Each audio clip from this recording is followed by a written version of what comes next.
Hey everyone, and welcome to RPG Horror Stories with DnD Doge. In today's video, we have a story about a DnD player asking the Dungeon Master for a strange debuff, a story about a Dungeons & Dragons player that wants to do something dubious with a dead NPC, and much more. So, without further ado, let's get right into these stories, as we have quite a few to get through. The one about the player that asked to be nerfed, by Reddit user Rakani DnD P2E. Here's a short and mild one. It's still fresh in my mind, as it only happened yesterday. I ran a level 3 D&D one-shot for a group of 6 newbies to 5e, and one experienced player. All the players were male, and everyone is playing a character that shares their own gender, except for Katana, a human Eldritch Knight fighter that wielded the titular blade, a reskinned longsword, and had a fox familiar. We had a session 0 where they learned the basics of roleplay and combat, and everyone had fun, even though the combat was bogged down by the sheer number of players. No red flags were raised by the fighter. They played an honorable and passionate woman that fiercely opposed the rest of the party when they started plotting to steal a saddle from the local leatherworker. Before the start of the one-shot, when everyone was ready to start playing, the fighter's player piped up. "Can I talk to you about my character?" "Right now? Before the session starts?" "Yes, but I don't want to speak with the rest of the players about this. I'm writing you a message." Thinking it was probably about backstory stuff, I opened old reliable WhatsApp web and looked at the chat. "Hi, question is it a problem if Katana happens to have her period?"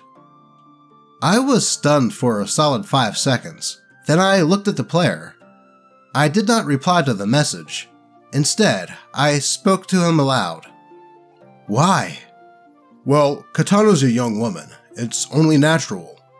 "Biologically, sure, but what would being on her period mean for Katana?" He then answered quickly. "Well, it'd be a negative D4 to all of her rolls." Yes, you heard that right. A permanent bane that would also affect ability checks, just because the character was of the gentle sex.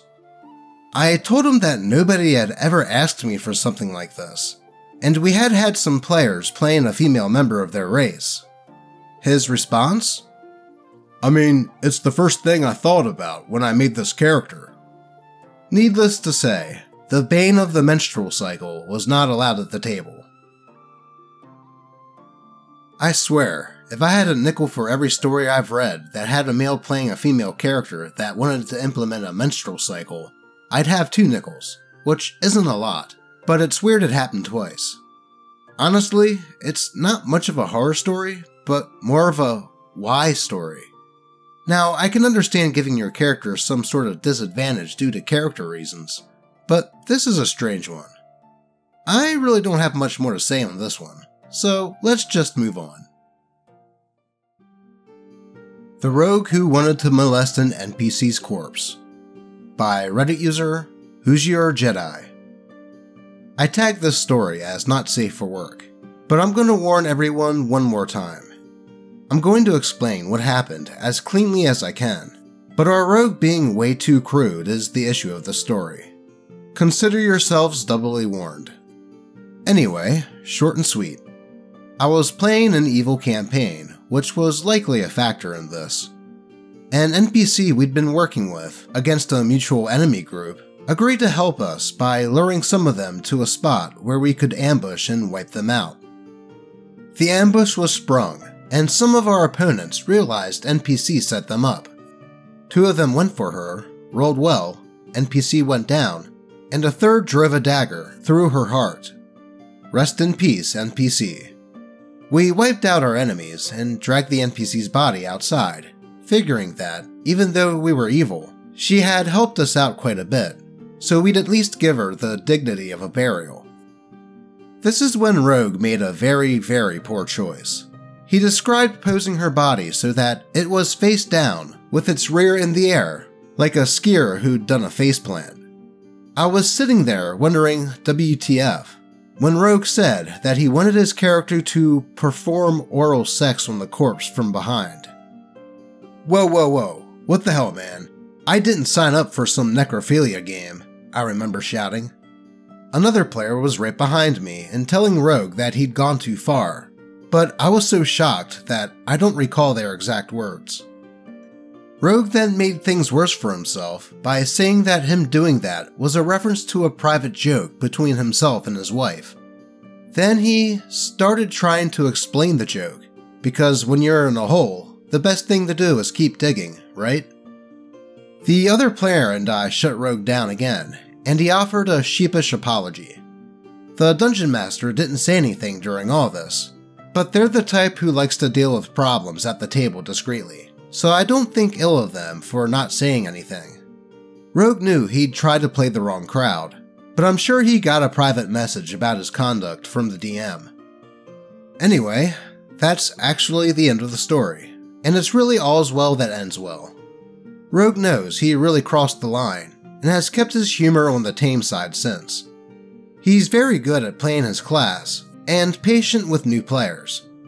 We've basically decided to just call that quote-unquote joke an epic case of failing to read the room, and put it all behind us. All I can really say after this is, if you're a fan of uncensored humor, it's probably best not to use it around people you don't know very well. Everyone has different lines, and everyone comes to the Dungeons & Dragons table to have fun, so respect that. Thanks for reading. Well, I would say that definitely wasn't romantic. Sorry, I jest. I would say that quote-unquote joke didn't quite land as Rogue expected it to. Like OP said, it was an evil campaign, but that was taking it a bit over the edge. And I'm sure everyone's reactions to it were enough to tell Rogue that he'd done goofed. And it sounds like everything was handled well. Though, what kind of inside joke did Rogue have with his wife that action alluded to? I don't want to think about it. Let's move on. Am I the a-hole for not healing a player character because of an RP decision? By Reddit user Pedrock24.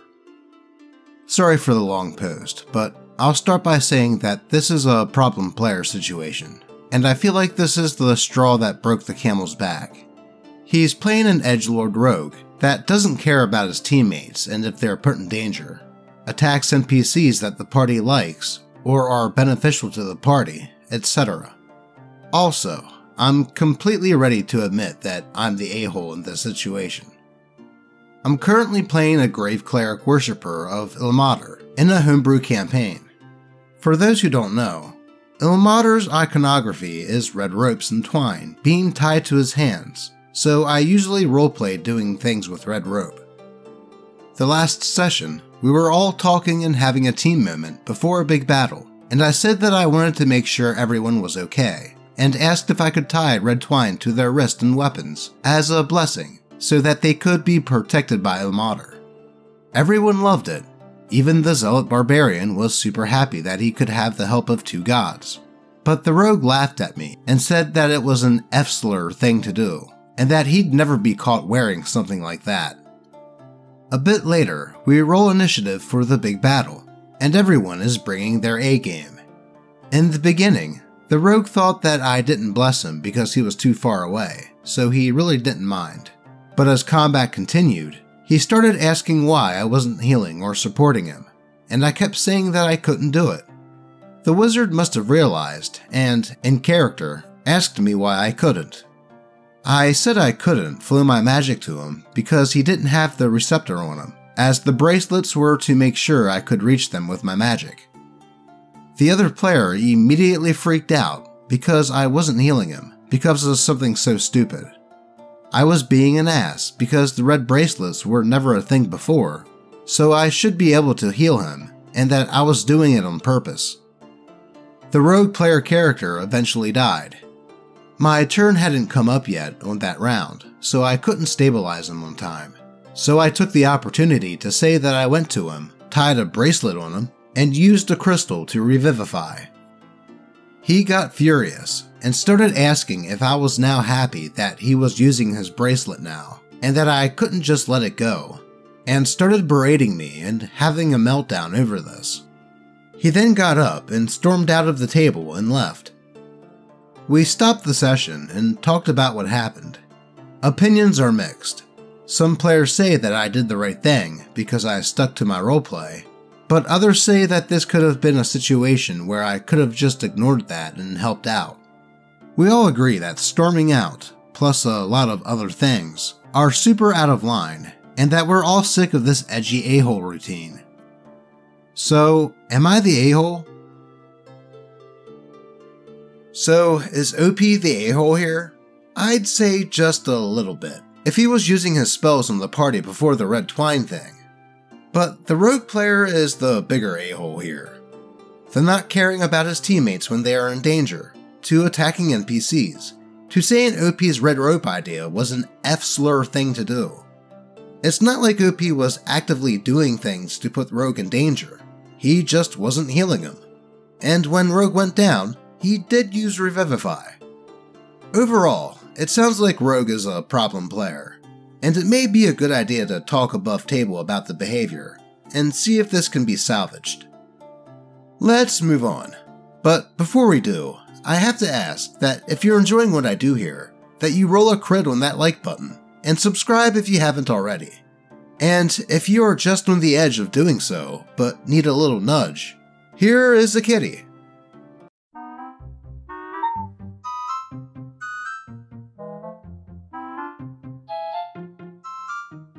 Who wouldn't like that?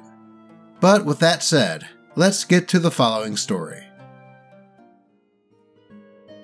What, did you do a line of coke while I was in the bathroom? Awkward silence. Wait, did you?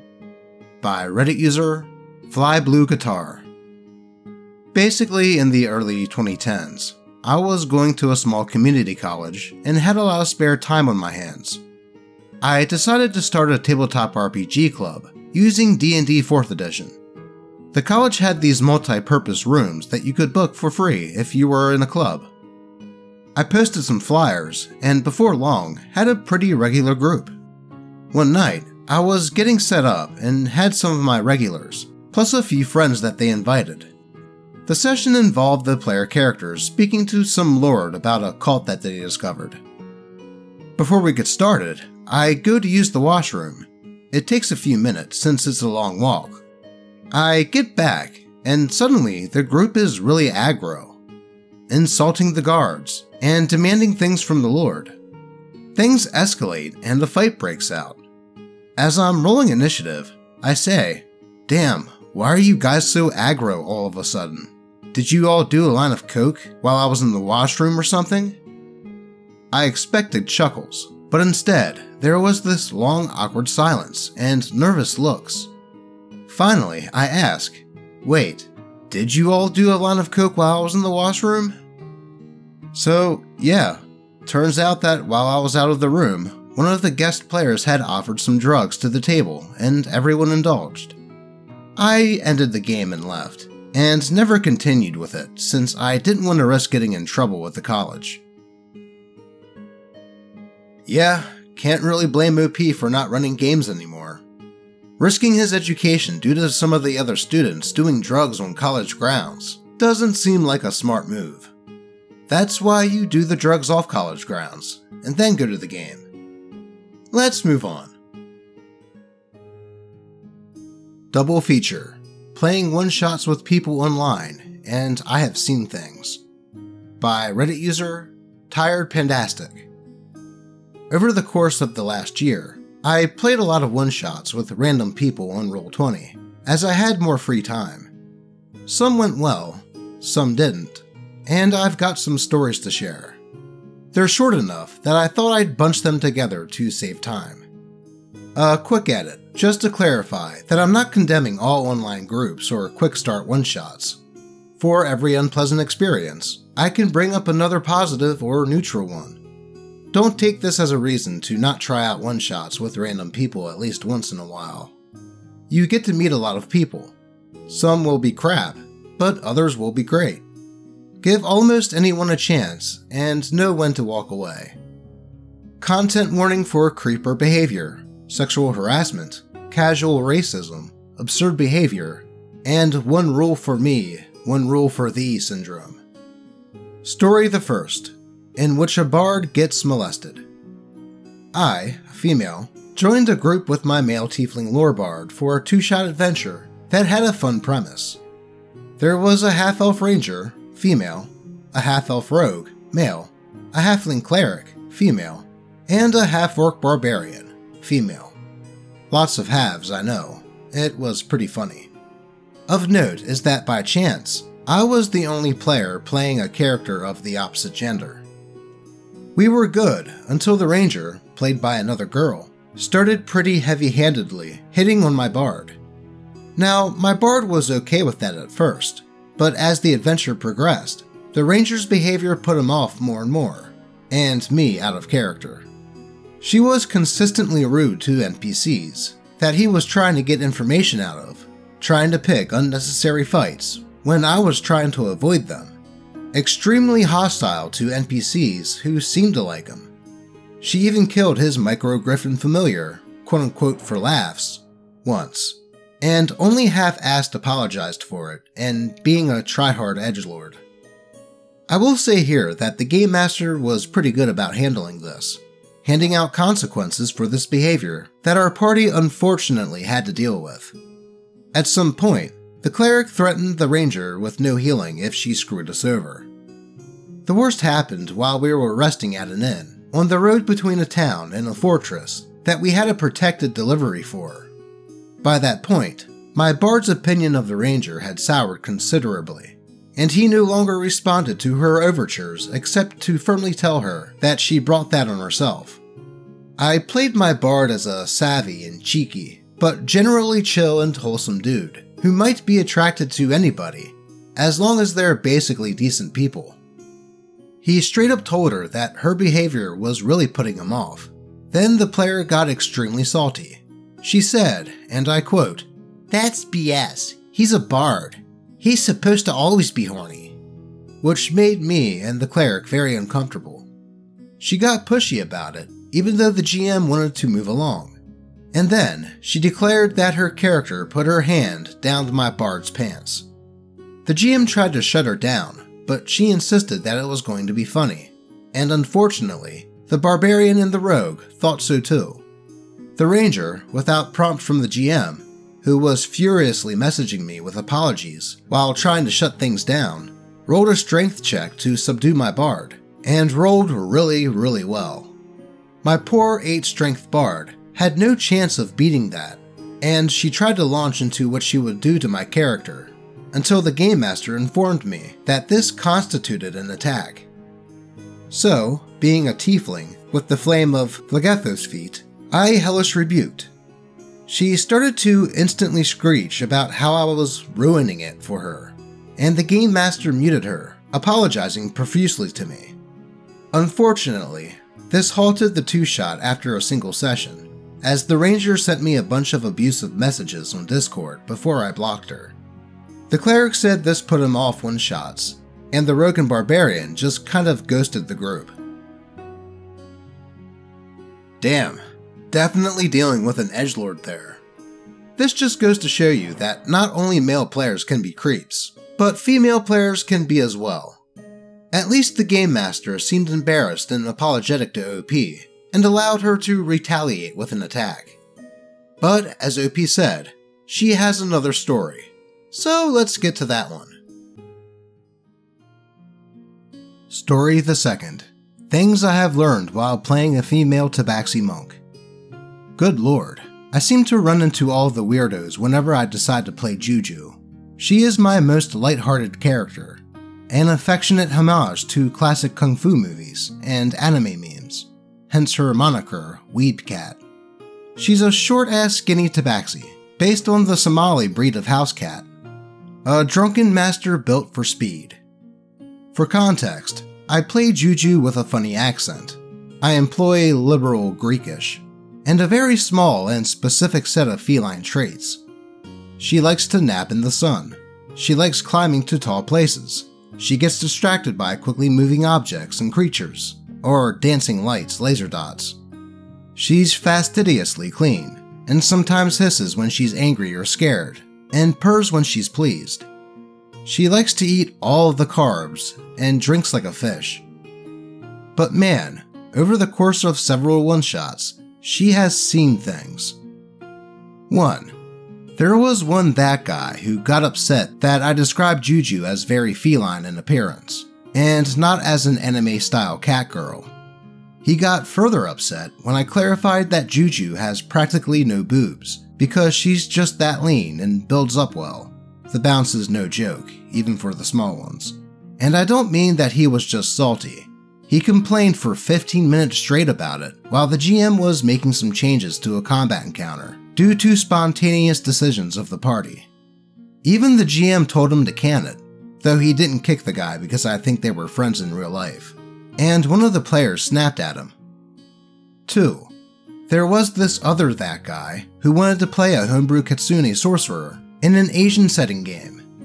As an aside, for all his other faults, the game master put a lot of work into the setting, and I give him kudos for that. That guy decided to be as creepy as possible about it. He described her as a painfully stereotypical anime waifu with a tiny waist and a huge bosom, and an overly elaborate dress, and flip-flopped between putting down my tabaxi for not being cuter and flirting with her, in which, given that Juju's kind of dense, it went right over her head. I was getting more and more uncomfortable with how explicit his descriptions about how his character acted were. He described her spellcasting as, well, orgasmic. Ew. She poured cream in a bowl and offered it to Juju by putting it on the floor and going, psst, psst, psst, psst, here kitty, which actually pissed Juju off because I'd already stated that she finds that kind of thing super offensive. He was extremely salty when Juju snapped at his character and started avoiding her entirely. The game master let all the weird stuff go on because I guess it was funny to him, though I did not play with this group again after that session. 3. There was a that girl who insisted that I was not playing Juju properly because Tabaxi acted way more cat-like than I was playing Juju, and kept trying to correct me. Her paladin was also dead convinced that Juju was a liar and a thief because, quote, all Tabaxis are liars and thieves. Incidentally, the Drow Rogue always quipped, am I dead to you? At those comments, which I found funny. She also hated the accent I was using for Juju, even though the game master and all the other players were fine and even amused by it. I actually ran it past them all before we started, and she said that she was okay then. But midway through the session, she just started to go off about it, saying that she wanted to play D&D, not listen to, quote, some effing Middle Eastern immigrant talking funny. Yikes. I speak English with a Canadianish accent. Juju's accent is pure theater.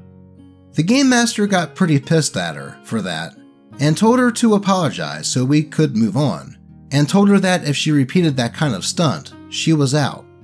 She refused to apologize, saying that it was her right to say that because of freedom of speech, and when I informed her that I was, in fact, Greek, living in Greece, she just said, same difference.